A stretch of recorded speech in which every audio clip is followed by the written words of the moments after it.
My last memory is being in a taxi on the seafront. On the way to the hospital, I thought to have my baby, and then I was woken up in intensive care 2 days later, and I had had no idea what had happened. So I was told that Abigail was dying a couple of floors above me, and I was asked if I'd like to meet her, and I said yes. When they explained everything and explained how poorly I'd been and how poorly Abigail was, I wondered why they hadn't let me die, because I didn't know how I was going to survive without my daughter.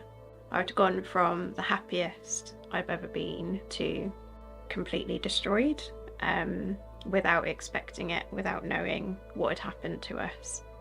Hearing that news was, and will always be, I think, the worst moment of my life.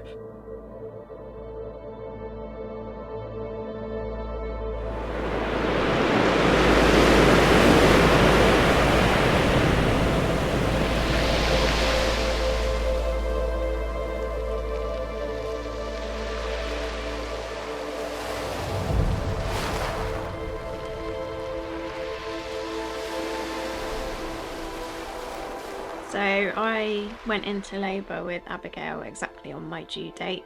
I started having contractions in the middle of the night, and then after we'd had some breakfast in the morning, we tried to phone the maternity assessment unit at our hospital. We didn't get through the first time, that both lines were engaged, so we tried again a little bit later, and we spoke to someone about 10 o'clock and told them that I'd gone into labour, and they said it will probably be a while yet because it's a first pregnancy, and that we should stay at home, and I could have paracetamol or codeine if I needed for the pain, and to call back if any problems. So we were pretty happy at that point. Everything seemed okay. I felt okay. So we spent the rest of the day at home. It got to about 3 o'clock. And I went to the toilet and I noticed there was a little bit of blood, which really, it scared me because I hadn't been expecting to see blood at any point. So we phoned the maternity assessment unit again. We spoke to the same midwife as the first phone call, and she went and got advice from another midwife who then came to the phone, and they said it was probably the show and that we could stay at home and to call back if any further concerns. So I felt reassured by that advice because I didn't know any different. And then a bit later on I had some more bleeding, and there was a sort of bigger amount, and it looked to me like there was fresh blood in there as well. So we phoned again, and we spoke to the second midwife, and she said it was probably still the show and to stay at home. And we felt it was sort of pushed on us as to what it was, as opposed to them listening to us telling them what it was. Yeah, they were the experts, so we took what they said as what was happening. I went and I lay down on the bed, and as soon as I lay down I felt quite unwell. I felt quite faint and sick. So I sat up and I called Rob, and he brought me some water, and I felt momentarily a little bit better, but it came back as soon as it had gone, basically. And I felt worse. I felt clammy, like I couldn't catch my breath, like I was going to be sick, like I was going to faint. Just really didn't know what was happening. It felt really scary. So then at that point Rob phoned the maternity assessment unit again. I explained all of the symptoms that I could see in front of me that Katie was suffering, that she was struggling to breathe, she was hot, clammy, her lips were turning slightly blue. She just wasn't able to talk, and it felt like the midwife wasn't properly listening to me. I insisted that she speak to Katie, and the only words Katie could get out in between struggling for breaths was that she thought she was having a panic attack. The midwife sort of didn't read anything more into it, but just took that at face value, and she did invite us in at that point, but she also said no rush. Yeah, at some point I sort of realised, no, this is serious, we do need to get there quickly. And so we got Katie into the taxi, which wasn't easy. She could barely walk. I was having to carry her. And the taxi driver took us to the maternity unit. As we pulled up to the hospital, I went to sort of grab my wallet and pay the taxi driver. But as I looked back after paying, Katie had slumped in the seat next to me and was unresponsive. Yeah, her lips had gone sort of started pouting a bit, and I tried to raise her. I shouted her name. I sort of slapped your cheek a little bit, but nothing. There was no response. So at this point I knew I had to find some help, and I had to go running into the hospital. First person I came across was a trainee nurse who I said, help, my wife's not breathing and she's pregnant. That nurse said exactly the right thing and said we need to raise an emergency. So by the time I went back out to the car, some other people at the hospital who had just gone off shift had come across the situation at the taxi and had also started helping resuscitate Katie. They took her into the nearby reception area and carried on resuscitating her there.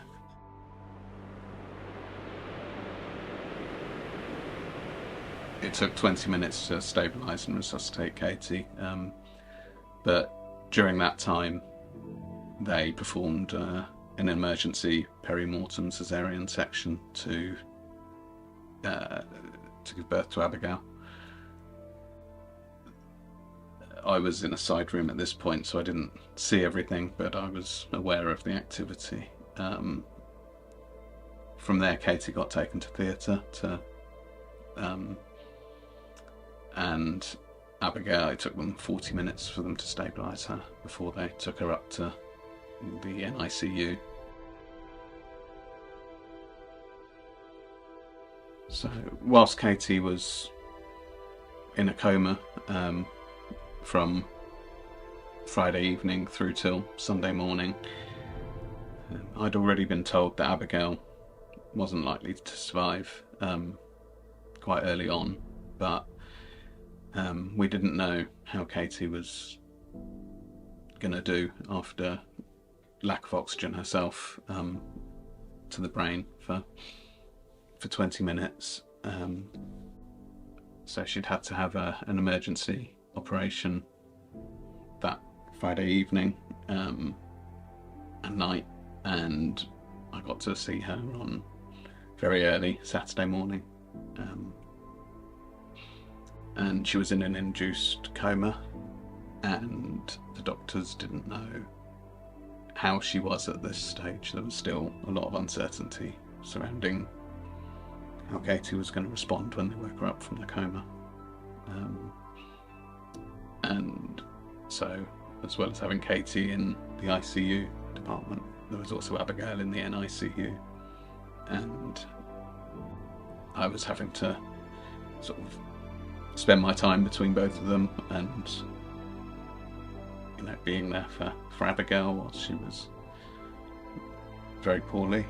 On Saturday evening, they woke you up from the coma a little bit. Then we got to meet.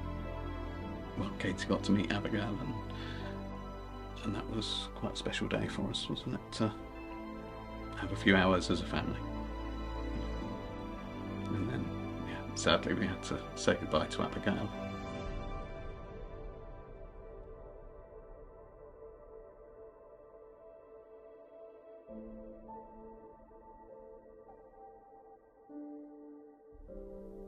I don't feel like the same person anymore. It feels like my usual state of being now is one of sadness. I miss Abigail every day. I wonder what she would look like now. I didn't ever get to see her open her eyes or smile or cry. When I was pregnant, she'd move around quite a lot, so I'd feel her kicking. And then when I met her, she was completely still.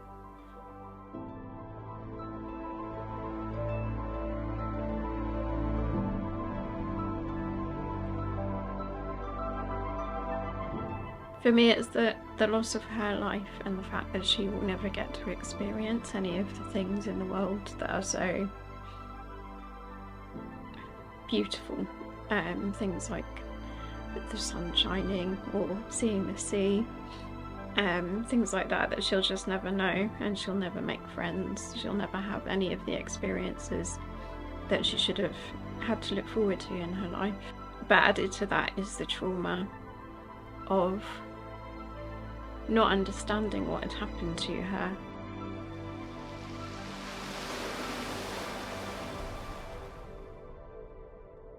It feels like having to force the hospital to be honest and to answer questions and help us understand why she died and what should have happened instead.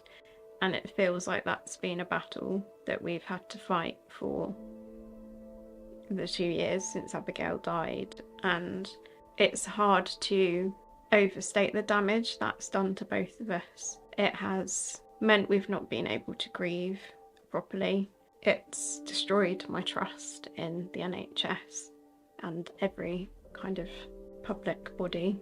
I feel so angry that they are supposed to care for us. They were supposed to care for Abigail, and not only did they not do that, but since her death they've not treated her life with any dignity because they haven't taken her death seriously.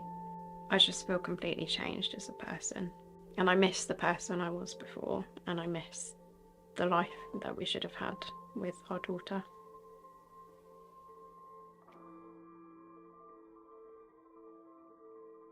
You know, we went to our MP and he suggested we get an inquest, and so the coroner looked at one of the reports that had been written and decided that there were questions that needed answering, and so an inquest was held, and that was the first time we got what we felt were honest answers and accountability. But by that stage it was too late. You know, we'd had to force these answers, and yeah, as Katie said, that's done untold damage to our trust of the hospital. The support from Slater and Gordon has been so important to us. Our solicitor has understood from the beginning what we are hoping to achieve in bringing this case. She's been so compassionate and kind in her approach to us, and it is only thanks to their support that we know what happened and we know what went wrong. It is only thanks to the inquest, and without legal representation at that, I've no doubt that the hospital would have done as they've done since the beginning and obscured the truth and not answered honestly. It is really thanks to having our solicitor there that we were able to finally get at the truth of what happened to our daughter. We found a lot of support in meeting other parents who've gone through similar circumstances, and they it seems to be the only people who really understand, so it's very valuable to us to have found other people. It's upsetting to have found so many people locally and nationally, but I think that just goes to show how much of an issue this is. I think there's strength in numbers in terms of understanding how hospitals behave. You can share information with each other, and then you're in a stronger position to go, to fight for the answers you need. You understand the way they work and how they try and hide the truth. And likewise, there's strength in numbers in calling for change, but it should not be down to parents. It should not be down to grieving families to be pushing for this. There are so many people now that are aware of this as an issue. It shouldn't be the responsibility of parents to ensure that maternity care is safe in this country. It is up to the government now, and if they don't make the change that is desperately needed, then they are culpable.